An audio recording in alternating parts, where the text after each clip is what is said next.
कोल्हापुरात police action मोडवर. घरफोडी करणाऱ्या चोरट्याला LCBने ठोकल्या बेड्या.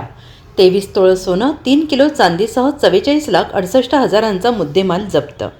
करवीर पोलीस ठाणे हद्दीतील 14 घरफोड्या उघडकीस. प्रताप सुरेश कदम असं घरफोडी करणाऱ्याचं नाव. पुणे बेंगलोर महामार्गावरील उजळाईवाडी भारती विद्यापीठ रोडवर सापळा रचून LCBची कारवाई. स्थानिक गुन्हे शाखा कोल्हापूरकडून एक चांगली डिटेक्शन आज झालेली आहे. करवीर पोलीस स्टेशनमध्ये मागची 2 वर्षापासून पर्टिक्युलरली पाचगाव एरियामध्ये वेगवेगळे घरफोडीचे गुन्हे घडत होते.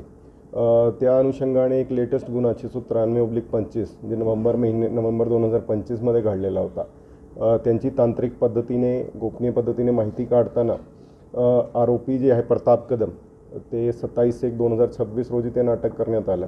तो आरोपी प्रताप कदम राहणार शिरोली MIDC आहे आणि त्यांच्याकडून ते 693/25 गुन्हा उघड करण्यात आला. त्यांच्यासोबत आणखी 13 गुन्हे म्हणजे असं एकूण 14 गुन्हे जे करवीर पोलीस स्टेशनला 2023चा एक गुन्हा आणि 2025चे 13 गुन्हे असे टोटल मिळून 14 गुन्हे उघड करण्यात आले आणि त्यांच्याकडून जवळपास 23 तोळे सोनं आणि 3 किलो चांदी असा टोटल मुद्देमाल 44.5 म्हणजे जवळपास 45 लाखाचा मुद्देमाल त्यांच्याकडून हस्तगत करण्यात आलेला आहे.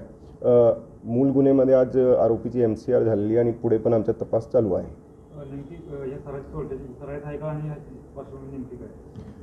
सराहित आहे म्हणजे आत्तापर्यंत 14 गुन्हे उघड झालेले पण तपासामध्ये असा निष्पन्न होता ते जे करणार आहे तो एकटाच आहे.